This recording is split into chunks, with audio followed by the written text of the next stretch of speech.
जो हो हल्ला कर रहे हैं इनसे पूछना चाहता हूं कि इन्होंने कोई ऐसा काम वक्फ बोर्ड के माध्यम से किया हो जो वेलफेयर का हो। ये व्यक्तिगत स्वार्थ का ये अड्डे बने हुए।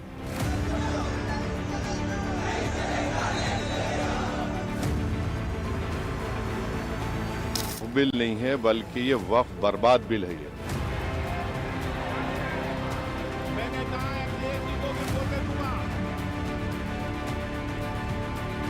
संविधान कहता है कि आप अपने धर्म के लिहाज से जिए, लेकिन मोदी सरकार कहती नहीं, मैं आप धर्म की लकीरें भी मैं तय करूंगा।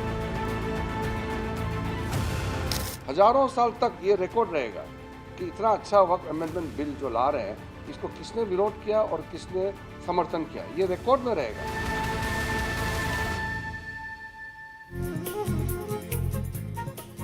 नमस्कार, बहुत स्वागत है आप सभी का। शाम के 6 बजने जा रहे हैं, देख रहे हैं आप एनडीटीवी इंडिया। मुकाबला लेकर इस वक्त मैं आपके साथ आशुतोष चतुर्वेदी। देखिए, कल सरकार लोकसभा में वक्फ संशोधन बिल पेश करने जा रही है। विपक्ष इस बिल का विरोध कर रहा है, ओवैसी इस बिल को असंवैधानिक बता रहे हैं, वही भारतीय जनता पार्टी इसे मुसलमानों के सपनों को पूरा करने वाला बिल बता रही है। कल संसद में बिल पर 8 घंटे की चर्चा तय की गई है, तो अब फैसले की घड़ी आ चुकी है। अब देखना यह होगा कि सत्ता पक्ष और विपक्ष में से किसकी तैयारी बड़ी है। आज मुकाबला में हम इसी पर चर्चा करेंगे, लेकिन शुरुआत रिपोर्ट के साथ। देखिए रिपोर्ट।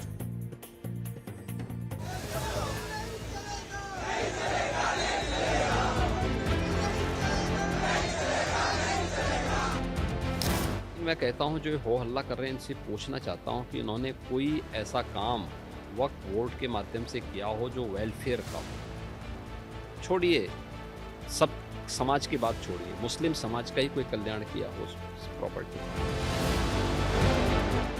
मौजूदा वक्फ कानून पर सैकड़ों सवाल हैं और मौजूदा वक्फ बोर्ड पर हजारों आरोप। यूपी के सीएम कहते हैं कि इसलिए वक्फ कानून में संशोधन जरूरी है। व्यक्तिगत स्वार्थ का ये अड्डे बने हुए हैं। चंद लोगों के लिए लूट खसोट के अड्डे बने हुए हैं। किसी भी सरकारी प्रॉपर्टी पर जबरन काबिज करने का एक माध्यम बना हुआ है। और रिफॉर्म इस समय की मांग है। हर रिफॉर्म का विरोध होता है, लेकिन देश काल और परिस्थिति के अनुसार हमें उस प्रकार के रिफॉर्म के लिए तैयार होना चाहिए। लेकिन योगी की बातों पर असदुद्दीन ओवैसी आग बबूला है।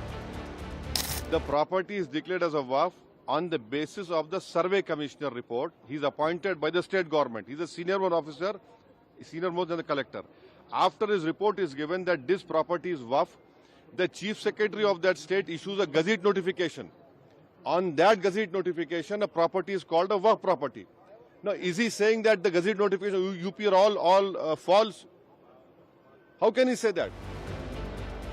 वैसे ही नहीं, पूरा विपक्ष वक्फ संशोधन बिल का विरोध कर रहा है, जबकि बीजेपी इसे मुसलमानों का सपना पूरा करने वाला बता रही है। बिल लेकर के आ रही है।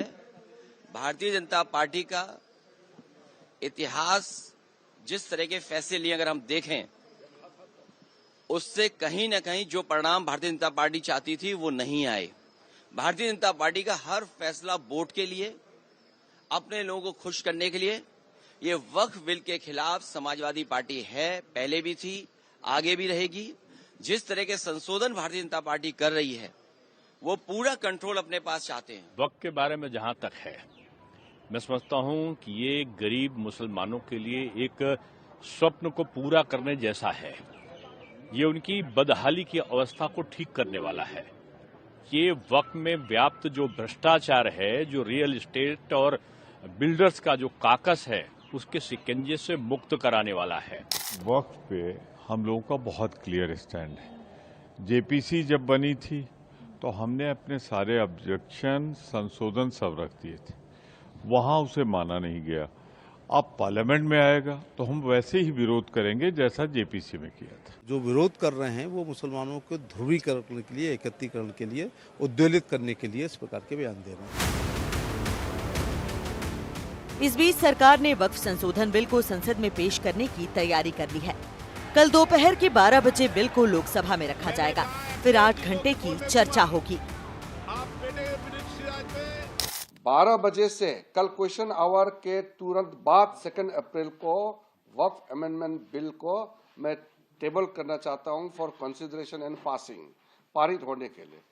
उसके बाद हमने 8 घंटे के लिए मान लिया गया है कि चर्चा 8 घंटे का होगा, और बढ़ाना चाहते हैं तो हाउस में स्पीकर सेंस लेकर के बढ़ा सकते हैं। वक्फ संशोधन बिल को लेकर विपक्ष की नजरें बीजेपी की सहयोगी पार्टियों पर टिकी है। ओवैसी उन्हें बार बार मुसलमानों का नाम लेकर डरा रहे हैं। ये वक्फ बिल नहीं है, बल्कि ये वक्फ बर्बाद बिल है ये।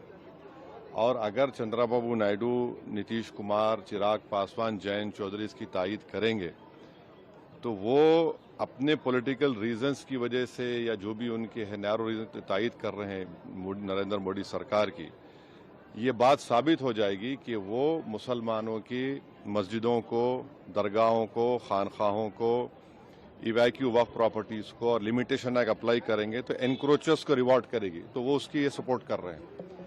उनको ये देखना चाहिए कि ये सपोर्ट तो कर रहे हैं, मगर क्या आप 5 साल के बाद जब जाएंगे जनता के पास, क्या जवाब देंगे उनको?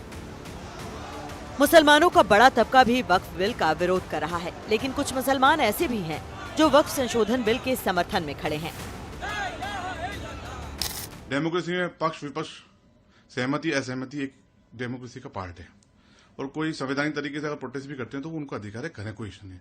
हो सकता है कुछ क्लॉज उनको आपत्ति हो, लेकिन जहां तक मेरा मानना यह है कि मौजूदा वक्फ एक्ट जो है उसमें अमेंडमेंट की सख्त जरूरत है। कौन है ये? कौन है ये? जिनको कोई जानता नहीं, पहचानता नहीं, कोई भी आप किसी के लिए भी आप सवाल पूछ लेंगे, हैं कौन ये, इनकी हैसियत क्या है, ये किस हैसियत में बात कर रहे हैं? ये दलाली बंद करें भाजपा की।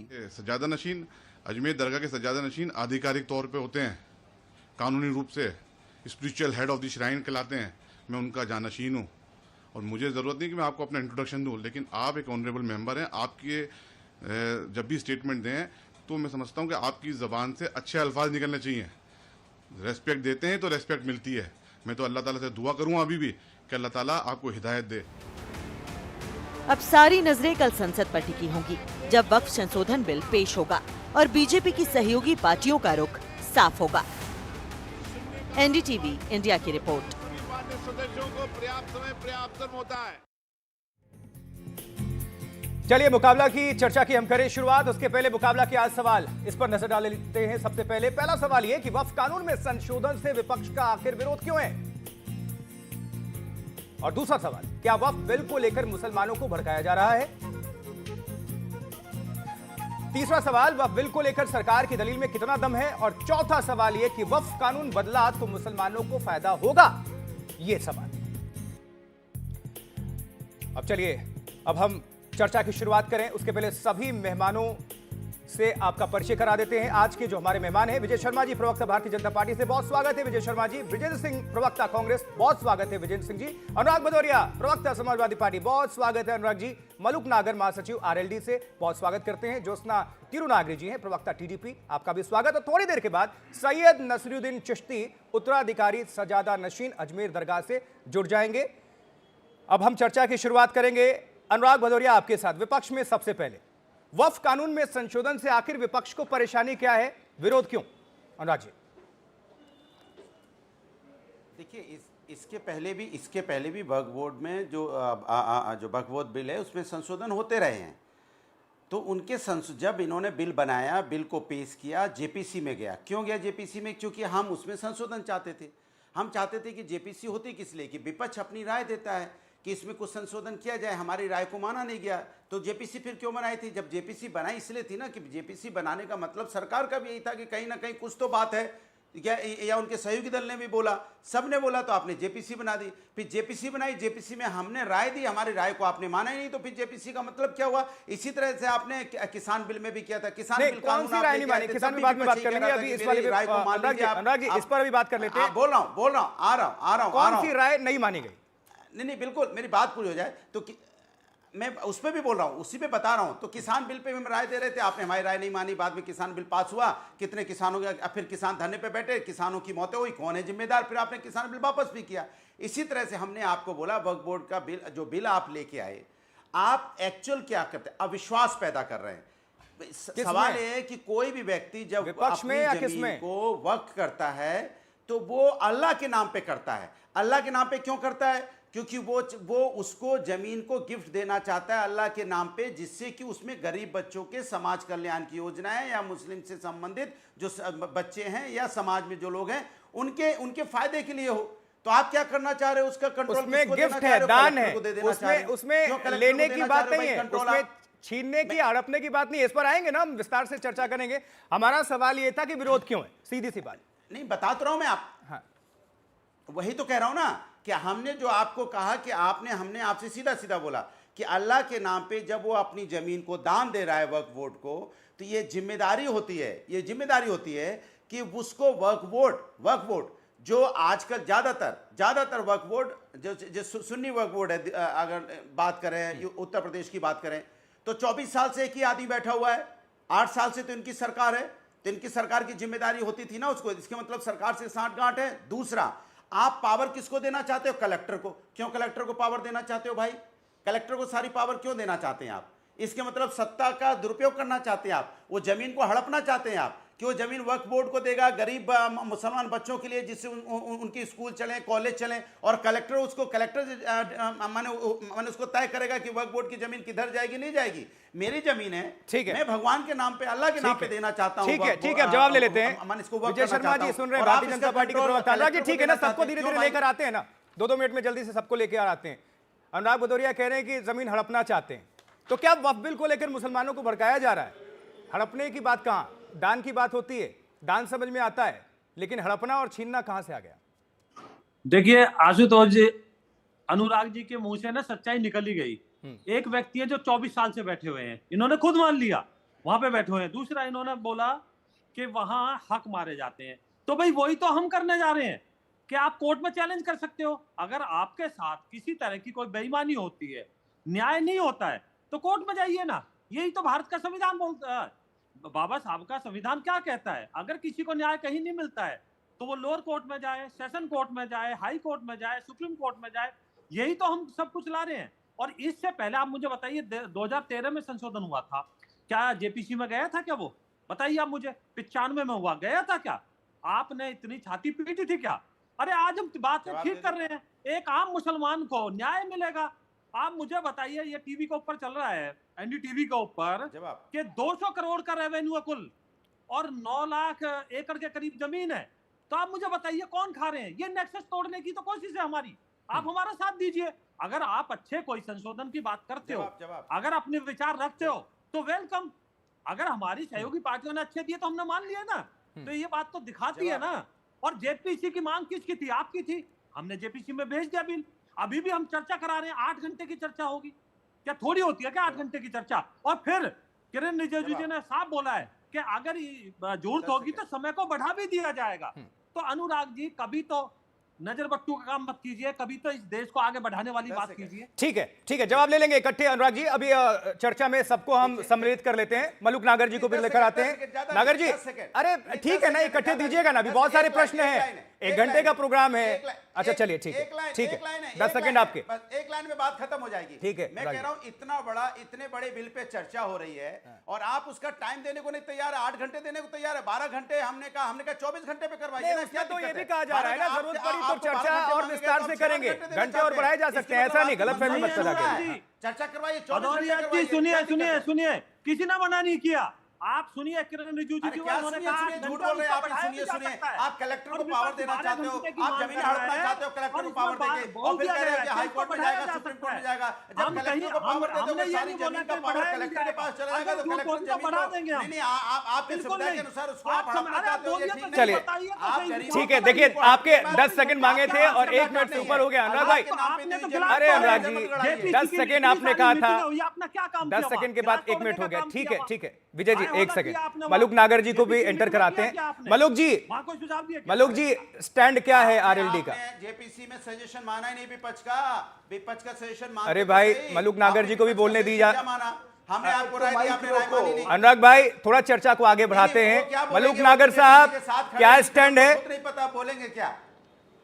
मलुक नागर जी आइए, चर्चा में इन करिए। इसको अनुराग जी को रोको, ये विचारों के पास बोलने का क्षमता नहीं है, कुछ का कुछ बोलते हैं, इनको रोको 2 मिनट के लिए। रुके। देखिए, जो अनुराग जी ने भी साफ बात कही कि डीसी को पावर दे दी, डिस्ट्रिक्ट मजिस्ट्रेट को पावर दे दी, ये सत्ता का दुरुपयोग करेंगे। इसका मतलब क्या एडमिट फैक्ट है कांग्रेस और उसकी साथी पार्टियों की तरफ से कि देश के किसी भी प्रदेश में इन लोगों की सरकार नहीं आने वाली? क्या ये इतना डरे हुए हैं इसलिए मानते हैं ऐसा? एक बात। दूसरा, जो चर्चा बेचारे कभी सदन में बैठे नहीं है, टेलीविजन पे आकर के कुछ का कुछ बोलते हैं। चर्चाएं जब होती हैं आशुतोष जी और मेंबर्स रह जाते हैं कुछ बगैर बोले, तो उस समय सर्वसम्मति से जो अध्यक्ष साहब हैं हमारे पार्लियामेंट के, जो सभापति होते हैं ऑनरेबल स्पीकर, वो सर्वसम्मति से टाइम बढ़ा देते हैं। बेशक बेशक। तो 8 घंटे चलेगी चर्चा, ये 12 घंटे चलेगी चर्चा, अभी कुछ पता ही नहीं है, पर इनको तो कुछ ना कुछ जरूर बोलना है।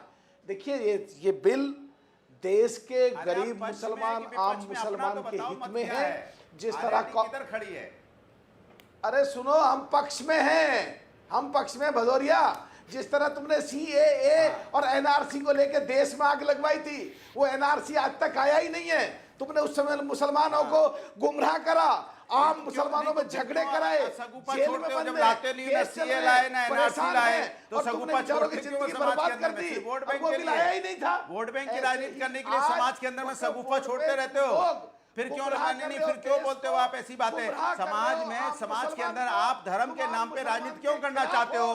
कभी CAA, कभी NRC, कभी वक्फ बोर्ड, कभी आप जनता के मुद्दों पे तो बात नहीं करना चाहते। लाओ ना बिल, बेरोजगारी पे, महंगाई पे, समस्या पे लाओ ना बिल। ठीक है मलुक जी, अनुराग जी, इसको आपने लटका रखा है। ठीक है, बहुत सारे अभी मेहमान बाकी हैं, सबको चर्चा में हम लेकर आते हैं। ब्रिजेंद्र सिंह जी जुड़े हुए हैं कांग्रेस से। ब्रिजेंद्र सिंह जी, आरोप लगता रहा है कि मुसलमानों को विपक्ष जो है वो भड़काने का काम कर रहा है, इसको लेकर बरगलाने का काम कर रहा है।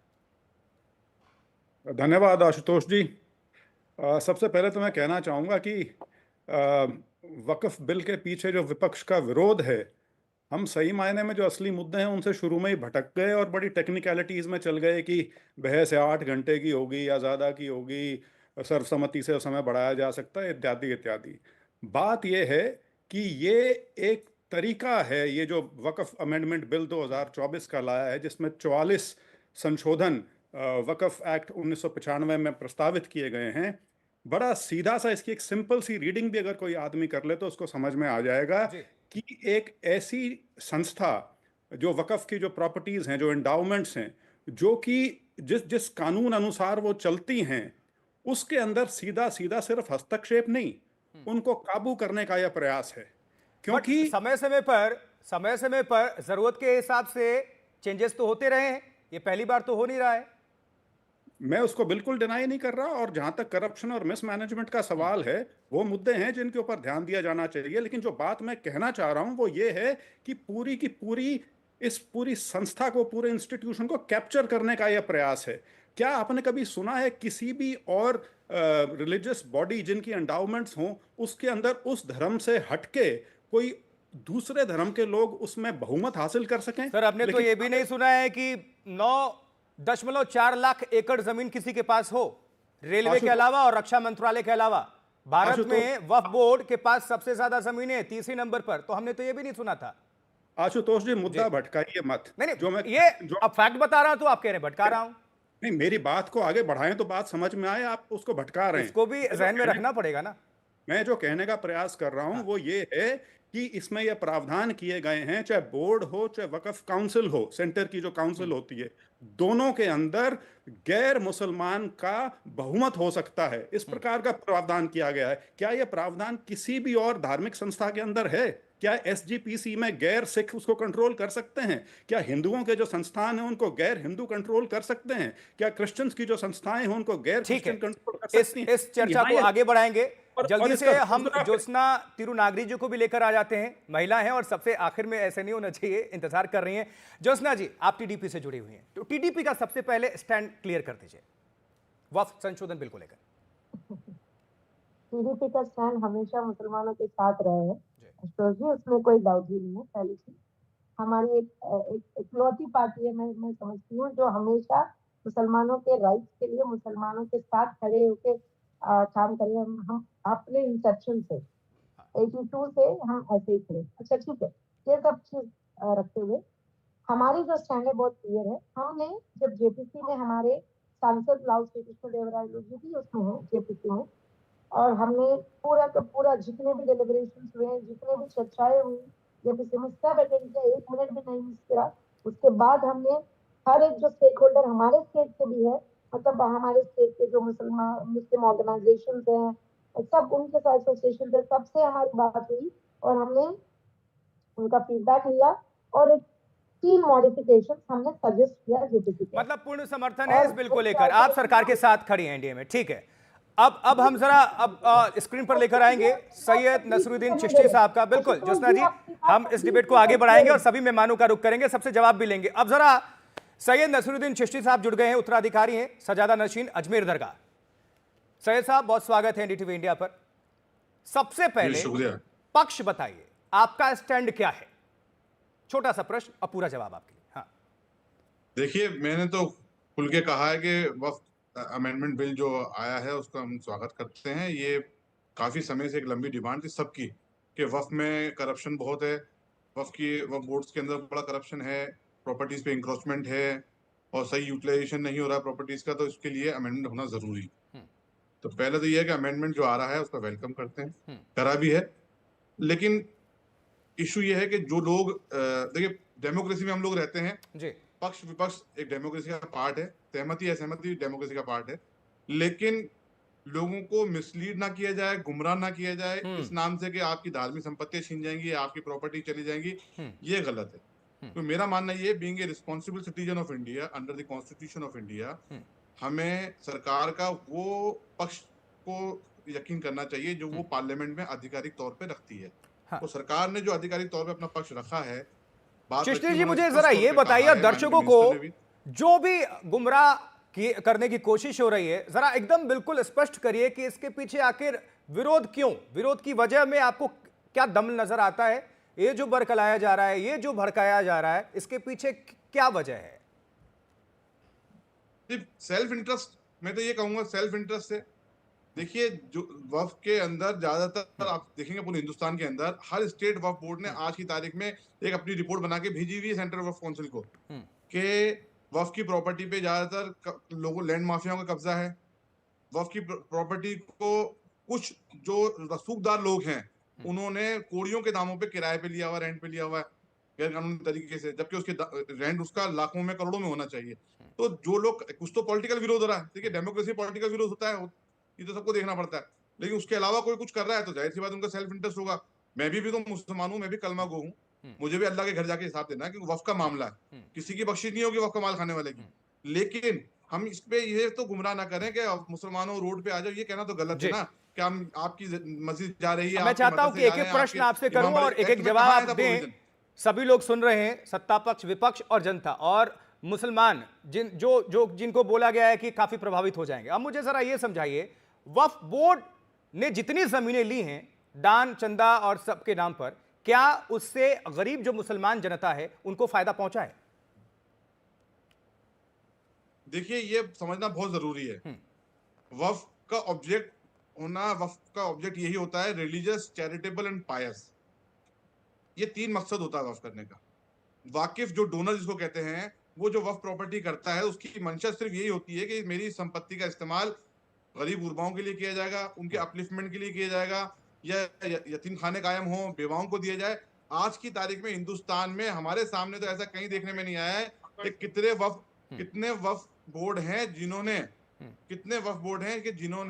कोई यतीम खाना कायम किया हो, कोई स्कूल कायम किया हो, कोई उदाहरण आपको नजर आता है? कोई मुसलमानों के अपलिफ्टमेंट के लिए कोई स्कीम चलाई जा रही हो? अब एक और प्रश्न इसमें उठता है, वक्फ संशोधन, चलिए बिल को लेकर, लेकिन क्या वक्फ बोर्ड की जरूरत लगती है? जिस हिसाब से भ्रष्टाचार, जिस तरह से आप बता रहे हैं, आप देखिए चिश्ती है वहां से, आप खुद मुसलमान हैं, मुस्लिम समुदाय से आप आते हैं, आपकी बात, क्योंकि यहां पर तो जितने भी पार्टी हैं वो भड़काने की कोशिश कर रही हैं, वो सुलगाने की कोशिश कर रही हैं कि मुसलमान सड़क पर आ जाएंगे, उनको कुछ हासिल नहीं होगा या फिर उनके हित में नहीं है। लेकिन आप खुद अजमेर, सबसे ज्यादा जो लोग वहां पर पहुंचते हैं उनमें से एक जगह है पवित्र, और वहां से संबंधित आप हैं, तो आप जो बात कह रहे हैं वो बहुत एक वाजिब होती है और उसको बहुत सीरियस नोट पर लिया जाएगा। तो अब जरा इसके हिसाब से बताइए, वक्फ बोर्ड की मौजूदा अभी आपको लगता है कि दरकार है कि नहीं? के बारे में आपकी आवाज थोड़ी लाउड करें, आपकी आवाज कम आ रही है मेरे पास। वक्फ बोर्ड की दरकार है भी कि नहीं है? सीधी बात, दरगाह वक्फ बोर्ड की जरूरत आपको महसूस होती है? नहीं, देखिए अजमेर दरगाह के बारे में बताना चाहूंगा आपको। देखिए मैंने वक्फ बोर्ड पूछा। पहले तो मैं मुसलमानों को आपके जरिए पैगाम देना चाहूंगा, वक्फ क्या है।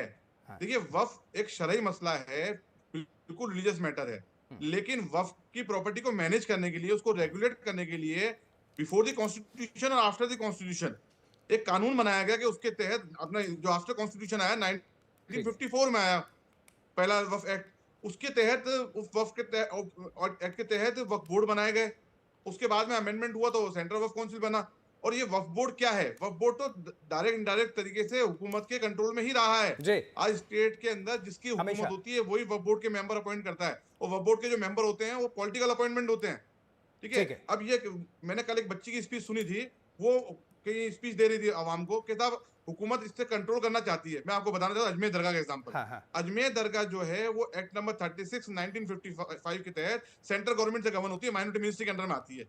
अजमेर दरगाह में कुछ भी नहीं है, तमाम कस्टम ट्रेडिशंस रिचुअल्स हम बहुत आजादी के साथ कर रहे हैं, आराम से सारा ट्रेडिशन कस्टम चल रहा है। एक मतलब आप मानते हैं कि संशोधन की दरकार है? आपका स्टैंड सरकार के साथ है, आप सरकार के साथ खड़े हैं? बिल्कुल, मैं चाहता हूं लोग गुमराह ना हो। वक्फ के अंदर अमेंडमेंट किया, वक्फ एक्ट के अंदर अमेंडमेंट किया जा रहा है, वक्फ के अंदर अमेंडमेंट नहीं किया जा रहा है। शरीयत में मुदाखलत नहीं की जा रही है। शरीयत के कानून प्रॉपर्टीज को मैनेज करने के लिए, सही तरीके से इफेक्टिव बनाने के लिए, ट्रांसपेरेंसी के लिए, उसकी इनकम का यूटिलाइजेशन सही हो, उसके लिए काम किया जा रहा है। ठीक है। सैयद नसीरुद्दीन चिश्ती साहब, बहुत बहुत शुक्रिया हमारे साथ जुड़ने के लिए और अपना पक्ष रखने के लिए। चलिए अब हम सीधा रुख कर लेंगे अनुराग भदौरिया साहब का। जी अनुराग भदौरिया जी, अजमेर दरगाह के जो उत्तराधिकारी सजादा नशीन हैं वो जुड़े हुए थे, उनको आप सुन रहे थे, उनको तो एतराज नहीं है, खुद मुसलमान हैं, मुस्लिम समुदाय से आते हैं, इतने बड़े धार्मिक जगह के वो कह लीजिए कि उत्तराधिकारी हैं, तो उनकी बात अगर जनता सुनेगी, मुसलमान सुनेंगे या फिर विपक्ष? आखिर ये बरगलाने की कोशिश क्यों? सवाल ये। अच्छा ये बताइए, उन्होंने जो बोला आपके देखिए उन्होंने जो बोला आपके समझ में आया क्या? मेरे तो समझ में नहीं आया कि क्या बोल रहे थे। आपने कई बार सवाल पूछा कि उसमें क्या सरकार के साथ है, है, उस संशोधन विधेयक के साथ खड़े हैं, सरकार का जो स्टैंड है वो क्लियर है, इनका भी है। मेरी बात तो सुन लीजिए, वो कहां अरे सुन लीजिए, स्टैंड क्लियर है, लेकिन आपने उनसे स्पेसिफिक सवाल पूछे तो उसका जवाब नहीं दिया, तो कहानी बताने लगे 1995 में परिवर्तन हुआ, इसमें चेंजेस हुए थे 2013 में। अरे उनसे पूछा जा रहा था ये बताइए वक्फ बोर्ड में आपने क्या परिवर्तन जो हो रहा है वो कौन कौन पॉइंट पे परिवर्तन हो रहा है, जो विपक्ष विरोध कर रहा है किस पॉइंट पे कर रहा है, उन्हें कुछ नहीं पता है। वो खाली अपनी तो इसका जवाब देने के लिए मलूक नागर जी हैं, विजय शर्मा जी हैं, हम जवाब लेंगे ना थोड़ी देर में। जी मलूक जी, अनुराग जी को समझ नहीं आया, जरा समझा दीजिए। अब सुन लीजिए भदौरिया जी सुनिए, तो नहीं वो क्या बोल के चले गए, वो ज्ञान तो समझा रहे ना मलूक, नहीं मलूक जी समझा दीजिए, मैं बताता हूं बनाया जाता है। सुनिए मेरी बात हो जाए 10 सेकंड हो। अरे आपने कह तो दिया, हमें समझ नहीं आया तो थोड़ा जवाब ले लेते हैं ना। सबको पता है क्यों बनाया जाता है वो चिश्ती। एक बार जवाब ले लीजिए, एक बार जवाब ले लीजिए। वो कह रहे हैं वक्फ बोर्ड क्यों बनाया जाता है, सबको पता है क्यों बनाया जाता है। अल्लाह के नाम पे लोग अपनी जमीन डोनेट करते हैं जिससे गरीब बच्चों की पढ़ाई हो, जो बेवा है उनके रहने की जगह हो, वहां पे अच्छी सी सराय बनाई जाए, लोगों की सुविधाएं मिले, सबको पता है ये। लेकिन ये बताइए कि वक्फ बोर्ड में आप क्यों उस पर कंट्रोल चाहते हैं, सरकार क्यों कंट्रोल चाहती है, मैं ये समझ में मैं जानना चाहता हूं। सरकार का किस चीज पे कंट्रोल नहीं है मलूक नागर साहब, सरकार क्यों कंट्रोल चाहती है? जवाब दीजिए, अभी समझ भी नहीं पाए इन्होंने। हाँ क्यों कब्जा करना चाहती है जमीनें अपने किसी को भी थोड़ा मौका देते हैं, सवाल आपने कर दिया, जवाब ले लेते हैं, जवाब ले लेते हैं। मलूक नागर साहब जवाब दीजिए। आपने बोला कि सबसे ज्यादा जमीन अगर चर्चा में सबसे ज्यादा वक्त आप लेते हैं, वक्फ बोर्ड के पास है, फिर अगर सबसे ज्यादा जमीन वक्फ बोर्ड के पास है तो ये कब्जा करना चाहते हैं, सरकार उस पर नजर गड़ाई पड़ी है। वक्फ बोर्ड के पास सबसे ज्यादा जमीन है और चर्चा में सबसे ज्यादा वक्त कौन लेता है? अनुराग भदौरिया साहब। मलूक नागर जी से जवाब ले लेते हैं। जी मलूक जी, वो कंफ्यूज है, वो क्या बताएंगे? 1995 में संशोधन आया, जो कांग्रेस की सरकार थी, तो क्यों आया? इसका मतलब जरूरत थी जनता के हित में और देश के हित में।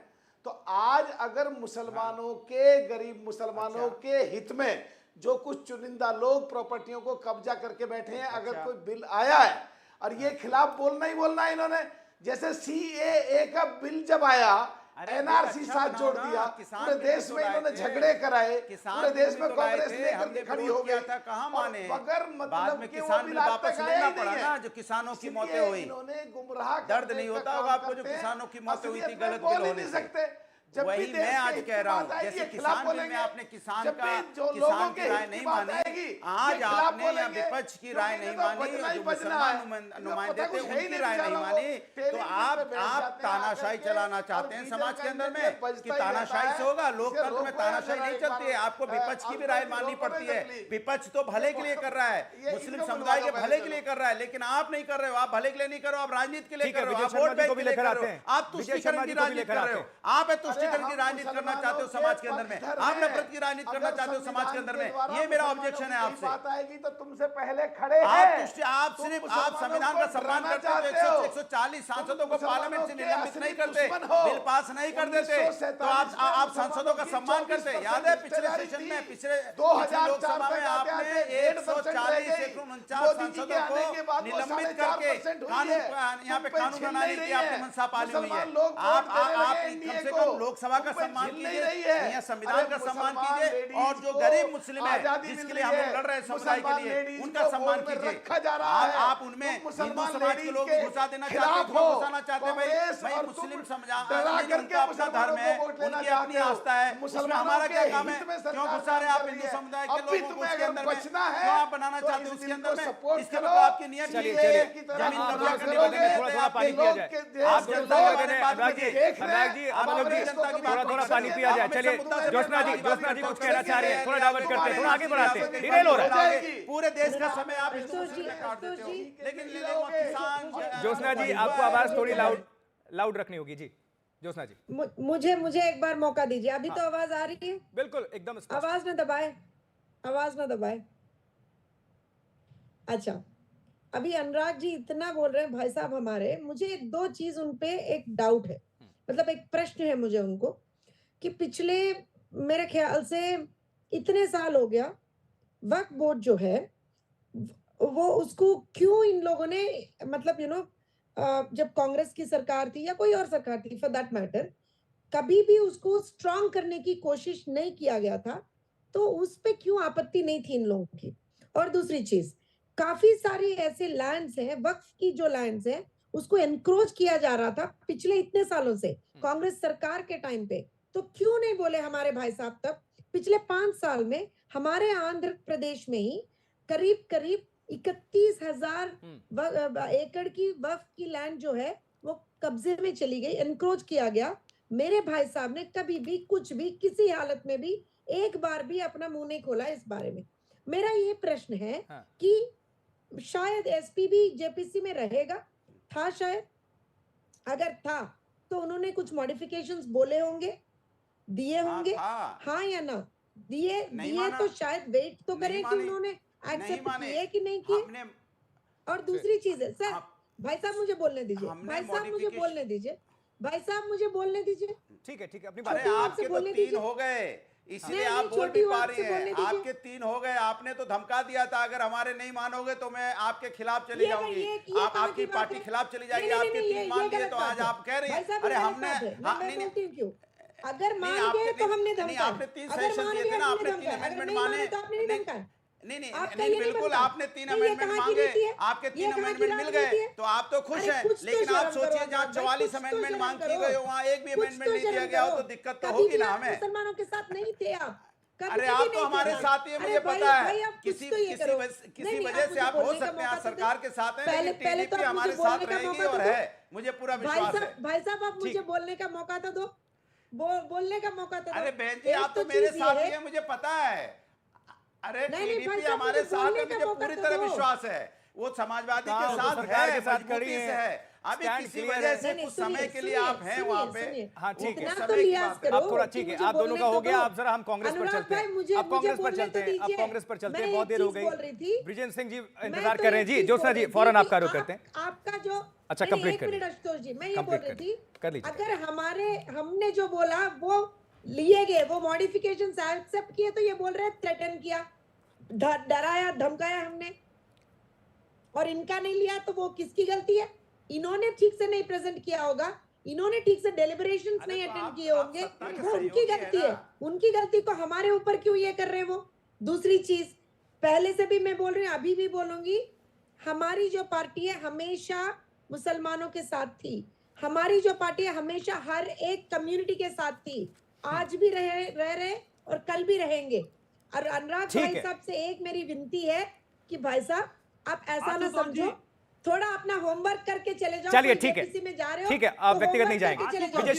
विजय शर्मा जी के पास वापस आना चाहूंगा। विजय जी, मुझे ये समझाइए, दर्शकों को ये समझाइए, और मुसलमान जो लोग हैं, जितने भी जनता है, और सबको समझाइए जरा कि वक्फ कानून बदला तो मुसलमानों को कैसे फायदा होगा, देश को कैसे फायदा होगा, किन किन बिंदुओं पर? देखिए मैं बता देता हूँ, पहले भदौरिया जी की बात का जवाब देता हूँ। उनके समझ में नहीं आई, वो अजमेर के जो बोल रहे थे, उन्होंने साफ कहा कि हम सेंट्रल गवर्नमेंट के अंडर आते हैं और फिर भी हम स्वतंत्र रूप से कार्य कर रहे हैं। उन्होंने बड़े, लेकिन क्या इनको अच्छी बातें सुनाई नहीं देती। अब मैं विजेंद्र सिंह जी की बात का जवाब देना चाहता हूँ, ये काफी पढ़े लिखे इंसान है। अरे भैया, आप मुझे बताइए, सीएजी से हम वो कराएंगे, इसका ऑडिट कराएंगे, तो इससे ट्रांसपेरेंसी आएगी कि नहीं आएगी? दूसरा, आपने कहा कि ये रिलीजियस बॉडी है। मैं सुप्रीम कोर्ट का आपका दिखा देता हूं, जिसमें उन्होंने इसको रिलीजियस बॉडी नहीं माना। वो कहते हैं ये ट्रस्ट हो सकता है, संस्था हो सकती है।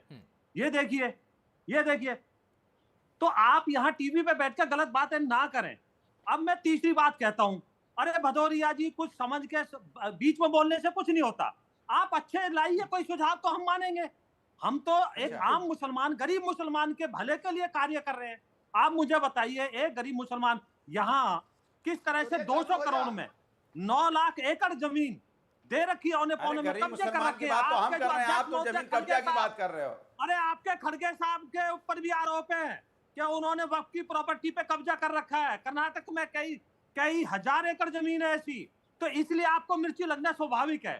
तो आप इंडिया गठबंधन के जो लोग हैं, उनको ये है कि जो मलाई मार रहे हैं ना, वो गरीबों को भड़का करके, जो आम मुसलमान है उनको भड़का करके, जिस तरह से आपने सीएए पे भड़काया, क्या मिला भाई? आप तो नफरत की राजनीति आप कर रहे हो। ठीक है, अब जरा कांग्रेस पर आते हैं। कांग्रेस पर आते हैं, ठीक है, कांग्रेस पर आते हैं। बहुत देर से विजय जी भी इंतजार कर रहे हैं, आगे ले जाने की बात कर रहे हैं। बीजेपी का जो सवाल है वो हम कांग्रेस से ले लेते हैं। अनुराग भाई फौरन आते हैं। अरे स्ट्रक्चर कमेटी किसने बनाई थी? कांग्रेस ने। बात करते हैं, समाज अरे को हम भदौरिया जी सुनिए, की बात करते हैं। स्ट्रक्चर कमेटी किसने बनाई थी? कांग्रेस ने। उसकी सिफारिशों को लागू कौन कर रही है? भारतीय जनता पार्टी। समाज में क्या मुद्दे खत्म हो गए? अरे आप राजनीति आप करते हो, तुष्टीकरण की राजनीति आप करते हो। रहते हो पाकिस्तान, बांग्लादेश, इसी में जाके रखते हो आप कभी समाज को आगे ले जाने की बात ही नहीं करते। यहाँ पे अमेरिका हथकड़ी लगा के भेज रहा है, और आप बड़ा मुद्दा है, मुद्दा नहीं होता तो आप विरोध क्यों कर रहे हो? हथकड़ी लगा के हमारे देशवासियों को भेजा, उस पर चर्चा नहीं कर रहे हो। ठीक है, वापस आते हैं, सबको लेकर आते हैं, बंद करते हैं। थोड़ी देर सब्र, इंतजार। अनुराग जी, विजय जी, दोनों से नम्र निवेदन है, थोड़ी देर कृपया शांति बनाए रखें, थोड़ी देर कृपया शांति बनाए रखें, और लोगों को मौका देते हैं। अरे भाई, और लोगों को मौका देते हैं। ब्रिजेन जी, मेरा सवाल है कि अगर वक्फ बोर्ड में मान लीजिए आप लोगों ने विरोध किया है, विरोध लगातार कर रहे हैं, आप समाजवादी पार्टी और जितने भी पार्टियां हैं, वक्फ बोर्ड ने ऐसा क्या किया है कि इसमें संशोधन नहीं होना चाहिए? जो आरोप लगते रहे हैं भ्रष्टाचार को लेकर, जितने भी जमीनें ली गई वो किस किस को दी गई, कोई भी एग्जाम्पल आप दे पाएंगे? आशुतोष जी, मैं आपके सवाल से पहले 2 छोटे छोटे बिंदु रखना चाहूंगा, क्योंकि पिछले 15-20 मिनट से डिबेट उसी तरफ जा रही थी। आप अपने प्रोग्राम में लेके आए सैयद नसीरुद्दीन चिश्ती जी को, जो उत्तराधिकारी हैं अजमेर की जो की दरगाह है उसके, और उनको आपने मान लिया पूरे मुस्लिम समुदाय का रिप्रेजेंटेटिव। मुझे बड़ी हैरानी है कि अविमुक्तेश्वरानंद जी ने जब राम मंदिर के प्राण प्रतिष्ठान के बारे में बातें कही, आप राम मंदिर में पहुंच गए। अरे रुक जाइए आप जरा, हम बात कर रहे हैं वक्फ बोर्ड पर। इतना समय आपने चिश्ती जी को दिया है, मुसलमानों का रिप्रेजेंटेटिव बनकर बिठाया है। मैं सिर्फ तुलना करना चाह रहा हूं, तो क्या आपने शंकराचार्य जी को भी पूरे हिंदू समाज का रिप्रेजेंटेटिव मान के उनकी बात को इतनी तरजीह दी थी जितनी आपने इनको दी है? एनीवे, छोड़िए, बात पूरी करिए। तो दूसरी बात ये, एक आप आदमी को लाए मुसलमानों का रिप्रेजेंटेटिव बना के, एक ऐसी सरकार का पक्ष लेने के लिए जिस सरकार में एक भी मुसलमान वर्ग से एमपी तक नहीं है, और वो बात कर रही है गरीब मुसलमान और मुसलमानों के हितों की और उनकी संस्थाओं की देख रेख और उनमें बेहतरी लाने की। ये किसकी आंखों में धूल झोंकी जा रही है, मुझे कोई समझ में नहीं आता। और मेरा इन सभी से, खास तौर पे मलूक नागर जी से और जो टीडीपी की मैडम है प्रवक्ता, उनसे मैं पूछना चाहूंगा, मेरे जो जहां से मैंने बहस शुरू की थी उस सवाल का जवाब जरा दे दें। क्या ये सहमत है इस बात से कि वक्फ बोर्ड और वक्फ की जो काउंसिल है उसके अंदर गैर मुसलमानों का बहुमत बन सके, या उसका सीईओ जो है वो भी एक गैर मुसलमान नियुक्त हो सके? जरा इनसे पूछ लीजिए इसके बारे में इनका क्या मत है। बाकी चीजें, कितनी प्रॉपर्टी है कितनी नहीं, वो मैटर ऑफ रिकॉर्ड है। 9 लाख के, 9.25 लाख के आसपास प्रॉपर्टीज हैं पूरे देश में जो जो जो जो वक्फ के कंट्रोल में हैं। ठीक है, आपने कह दिया सर, लेकिन मेरा प्रश्न है वक्फ बोर्ड गठित क्यों हुई थी, इसकी जरूरत क्यों पड़ी थी, और क्या उसने अपने मकसद को अंजाम दिया? फिर घुमा फिरा के मेरा प्रश्न वही है। नहीं, बिल्कुल आपकी बात से मैं यहाँ तक सहमत हूँ कि इतनी जहाँ प्रॉपर्टीज इन्वॉल्व हैं उनको मैनेज करने के लिए एक राष्ट्रीय स्तर पे एक प्रदेश के स्तर पे बोर्ड्स कॉन्स्टिट्यूट हुए, राष्ट्रीय स्तर पे काउंसिल कॉन्स्टिट्यूट हुई और वक्फ के ट्रिब्यूनल्स बनाए गए ताकि उनकी ठीक तरह से देख रेख हो सके। लेकिन क्या ठीक से देख रेख हो पा रही है? जो मकसद था उसमें कामयाबी मिली? हमें क्यों जरूरत पड़ेगी संशोधन की? आपकी जानकारी के लिए बताऊं कि आज के दिन जो रिकॉर्ड पे कलेक्टर को अगर पावर मिलता है तो परेशानी क्या है? सुनिए, कलेक्टर की भी उस पर भी आ जाऊंगा, मैं भी कलेक्टर रहा हूं। सुनिए, सिर्फ 7% वक्फ की प्रॉपर्टीज हैं जो अंडर एनक्रोचमेंट हैं, समझे? तो ऐसा नहीं है कि की सारी वक्फ के ऊपर लोग बैठे हुए हैं। ये जो जितनी भी मस्जिद हैं, मदरसे हैं, तो जो ये 9.4 लाख एकड़ जमीन है, क्या ये सब दान में दी गई है? हो सकता है बहुत सारी दान में ही दी गई होंगी। नहीं, बहुत सारी, ये सारी, यही तो मुद्दा है सर। नहीं, आप उस बात पे आ रहे हैं जिस पे हमारा एक और विरोध है। जो ये इसमें प्रावधान किया गया है कि जो वो कहते हैं ना लॉन्ग टर्म, जिसपे पुरानी हिस्टोरिकल मस्जिदें बनी हुई हैं, कब्रिस्तान बने हुए हैं, उनको भी ये डीरिकॉग्नाइज करना चाहते हैं, क्योंकि तो इनकी आदत है, इनकी तो हर चीज के नीचे जाके खोद के निकालना है इनको, इतिहास में यहाँ क्या था और क्या नहीं था। तो ये उसी पूरी कड़ी का एक और हिस्सा है। तो अभी तो आशा इन्होंने शुरू किया है, देखते जाइए देश में कैसे। इसका जवाब हम भारतीय जनता पार्टी से लेते हैं। जी विजय शर्मा जी, जवाब दीजिए।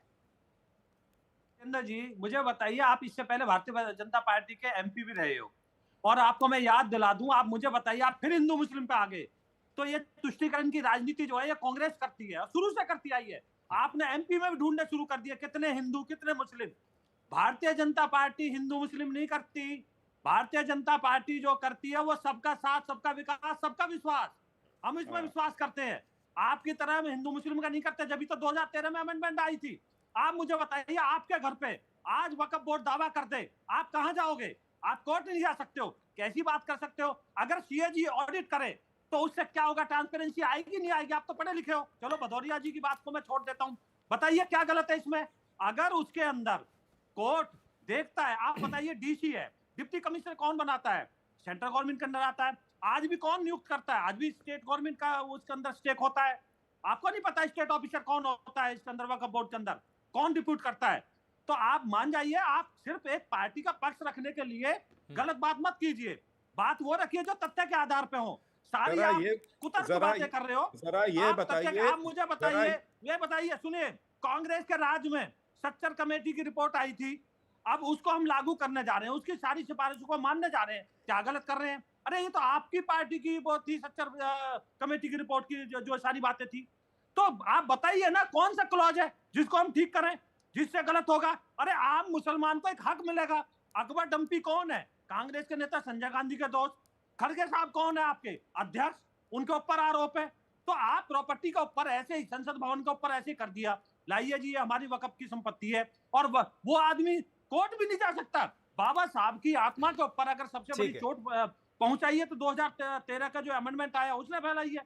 तो आप बात करो, ठीक है, आप पढ़े लिखे हो तो बात ढंग से करो, गुमराह मत करो। ठीक है, अब आप दोनों का हो गया। अब वापस लाते हैं मलूक नागर जी को। मलूक नागर जी को लाते हैं, 1 to 1 करते हैं ना, बड़ा मजा आ रहा है। ऐसे तथ्यों के साथ चर्चा हो रही है, बहुत अच्छा लग रहा है। सर निजी बात कही गई है। सिर्फ शर्मा जी से एक सवाल पूछना चाहूंगा, मुझे जरा 12 मंदिरों के नाम गिना दें जिन मंदिरों का जो प्रबंधन है उसमें गैर हिंदुओं का बहुतायत हो। मैं अपनी आर्गुमेंट खत्म कर दूंगा। ब्रिजेंद्र सिंह जी, मैंने आपको चैलेंज किया, मैंने आपको कोर्ट का ऑर्डर दिखा दिया कि ये रिलीजियस बॉडी नहीं है। आप गलत कर रहे हो, ये मस्जिदों का बोर्ड नहीं है। आप कैसी बातें कर रहे हो? फिर वो हास्यास्पद बातें कर रहे हो आप पढ़े लिखे इंसानों के। ये देख लीजिए आप दोबारा, ये देखिए केएम जोसेफ की आप ये सुप्रीम कोर्ट की देख लीजिए। आप गलत फैला रहे हो। आप एक जिम्मेवार चैनल के ऊपर आप दर्शकों को गलत चीज परोस रहे हो। आप ठीक बात परोसिए ना, बात वो कीजिए जो सही हो। ये ऐसी आर्गुमेंट है कि बीसीसीआई की जो अरे इंडिया देखिए, मैं ऐसी आर्गुमेंट की बात नहीं कर रहा, मैं आपको सुप्रीम कोर्ट का दिखा रहा हूँ, केएम जोसेफ जी का दिखा रहा हूँ। चलिए चर्चा में सबको लेकर आते हैं। मलूक नागर जी, मेरा ये सवाल है कि जो विपक्ष ये विरोध कर रहा है, इसके पीछे असल मकसद क्या है? क्या सिर्फ वोट बैंक? देखिए आशुतोष जी, ये 2095 में अमेंडमेंट लेके आए, तो ये बताएं क्यों लेके आए? अगर संशोधन की जरूरत थी तो लेके आए। आज भी संशोधन की जरूरत है देश हित में और गरीब मुसलमानों के हित में, और उनके खिलाफ जो लोग माफिया कब्जा करके बैठे हैं, तो ये इनके पास एक्चुअल में विचारधारा नहीं है। सो कॉल्ड इंडिया गठबंधन के जो लोग हैं, ब्रिजेंद्र जी व्यक्तिगत स्तर पे मेरे बहुत अच्छे दोस्त हैं, बहुत अच्छे सांसद रहे हैं, आईएएस अफसर रहे हैं, पर ये पता नहीं क्यों बैठ करके वकालत कर रहे हैं कांग्रेस की। और जो वहां सोच ही नहीं बची है, जो सो कॉल्ड इंडिया गठबंधन के लोग हैं, उनके पास कुछ है ही नहीं मसाला, पार्लियामेंट में खाली पड़ी रहती है, ये बोल कुछ सकते नहीं है, इनको पता कुछ है नहीं, ये तो विपक्ष में है और इनको लगता है खिलाफ बोलना ही बोलना है, खिलाफ बोलना ही बोलना है। इनकी हालत अगर ऐसे ही चलता रहा देश में, तो इनकी हालत इससे भी बहुत बुरी हो जाएगी जो आज की तारीख में इनकी है। ठीक है, अनुराग जी जवाब देना चाहते हैं। देखिए आशुतोष जी, मलूक नागर जी की हालत वही हो गई है कि वो क्या बोलना चाहते हैं। 2095 बोल रहे हैं। अरे प्रभु, 1995 में 1995 हुआ था, 2095 में नहीं हुआ था। कम से कम ये तो सोच लो क्या बोल रहे हो। 2095 बोल रहे हो, ये बीजेपी के साथ जाने की वजह से हुआ है, झूठ बोलने की जो आदत पड़ी है, यही दिक्कत है। अरे सुन तो लो, यही दिक्कत है कि आप तथ्यों पे बात नहीं करते। चूंकि आपसे सीधा सा सवाल उन्होंने विजेंद्र जी ने पूछा था, क्या दूसरे धर्मों में या हमारे धर्मों में क्या हम किसी को अपने संस्थाओं में या धर्मों में उनको मेंबर बनाते हैं? क्या कहीं पे नहीं बनाते हैं ना। तो आप जो मुस्लिम समुदाय का जो वक्फ कर रहा है किसी के लिए, जो अल्लाह के नाम पे कर रहा है, उसमें आप दूसरे धर्मों के लोगों को क्यों सम्मिलित कर रहे हो? सवाल ये है। इसके मतलब आपकी मंशा पे शंका हो रही है। आप उसको, अगर दूसरे धर्मों के लोग उसमें जाएंगे तो एंड ऑफ द डे क्या करेंगे? जमीन पे कब्जा करेंगे। तो जमीन पे कब्जा के मकसद से आप उन पे लोगों को, आप उनको डालना चाहते हो। अरे बिल का विरोध कोई नहीं कर रहा है। तो पार्टी के अधीन थोड़ी होगा अनुराग जी, वो तो सरकार के अधीन होगा, गवर्नमेंट, उसमें अधिकारी रूल करेंगे। मेरी सुझाव नहीं माने, मेरी राय नहीं मानी, इसलिए विरोध हो रहा है। आप मेरी राय मान लेते तो विरोध क्यों होता भाई? हमने अब भाई तानाशाही थोड़ी है, आप तो तानाशाही चलाना चाहते हो। आप चाह रहे जो हम चाहेंगे वो हो जाए। फिर जेपीसी क्यों बनाई थी? जब आपको हमारी बात माननी नहीं थी तो जेपीसी बनाने का मतलब क्या हुआ था? जेपीसी इसलिए बनाई थी ना कि आप हमारी बात मानते, हमारा सुझाव को मानते। इसके मतलब आपके मन में चोर है, इसके मतलब आप कहीं ना कहीं इसके माध्यम से कुछ ना कुछ दाल में काला है, आपके मन में काला है, इसलिए आप कुछ जमीनों पे कब्जा करना चाहते हो। ठीक है, इसका जवाब विजय शर्मा जी देंगे, प्रवक्ता बीजेपी। क्यों नहीं मान रहे? विजय जी जवाब दीजिए अनुराग जी को। भदौरिया जी, कब्जा करना तो आपका काम था 2013 में, कि आदमी की प्रॉपर्टी छीन लो, उसको कोर्ट में जाने का हक ना दो। अरे कौन सा क्लॉज है, कौन से क्लॉज से आपको परेशानी बताइए? अच्छा, अगर वो कानून सम्मत होगा, संविधान सम्मत होगा तो ठीक हो जाएगा। और आप वहां जाके क्या तोड़ते हो? आप वहां जाके गिलास तोड़ते हो, जेपीसी की मीटिंग में वहां हाय हल्ला करते हो, आप वहां जाके टेबल तोड़ते हो। अरे इसलिए थोड़ी जेपीसी बनाई थी, जेपीसी की सजेशन के लिए बनाई थी। आप मुझे बताइए, जेपीसी में आपने कौन सी रखी? अपनी पार्टी की बताइए, अपने पार्टी के सुझाव बताइए। अरे अपने पार्टी के सुझाव बताइए, पार्टी के सुझाव बताइए, आपने क्या रखे थे? अरे भदौरिया जी बताइए, सुझाव बताइए। पार्लियामेंट से निलंबित करके लास्ट के 40 सेकंड्स बचे हमारे पास।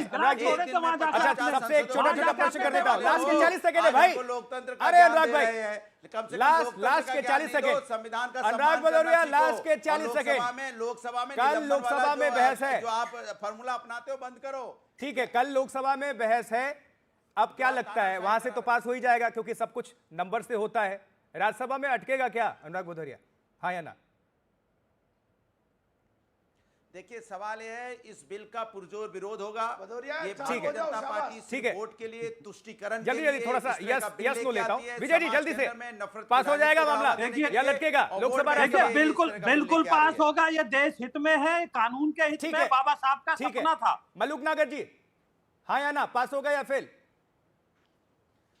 दोनों जगह देश हित में है, देश के लोगों के हित में पता है, ही नहीं। गरीब मुसलमानों के हित में ठीक है, है। माफिया जो कब्जा करके ठीक है, बैठे दोनों उनके जगह से खिलाफ पास है, होगा। विजयेंद्र सिंह दोनों जी, जगह पास होगा। लोकसभा CAA से पे पास और राज्यसभा में कांग्रेस अटकेगा या पास? ने जल्दी जल्दी। NRC को लेके आए थे, NRC अब आखिरी तक आखिरी आया नहीं समय। है, ये विजयेंद्र जी। गुमराह कर रहे हैं, कुछ नहीं होगा, दोनों जगह बिल ठीक पास है हो मलूक जी, जाएगा। ओके। ब्रिजेन जी, पास हो जाएगा? टीडीपी, जेडीयू, जयंत जी की पार्टी और चिराग पासवान जी की पार्टी, हाँ। ये जिस मुसलमान या जिस अल्पसंख्यक के हित की बात करते हैं, यदि उससे इनकी आत्मा जागी तो ये बिल पास नहीं होगा, अन्यथा तो हो चलिए जाएगा। ठीक है, ठीक है। आप सभी मेहमानों का बहुत बहुत शुक्रिया। विजय शर्मा जी, ब्रिजेंद्र सिंह जी, अनुराग भदौरिया साहब, मलूक नागर साहब, ज्योत्सना जी और सैयद नसीरुद्दीन चिश्ती जी, मुकाबला में शामिल होने के लिए आज के इस डिबेट में आप सभी का बहुत बहुत शुक्रिया, धन्यवाद। मुझे आशुतोष चतुर्वेदी को दीजिए इजाजत, फिर कल होगी आपसे मुलाकात। देखते रहें NDTV इंडिया। आप सभी को नमस्कार।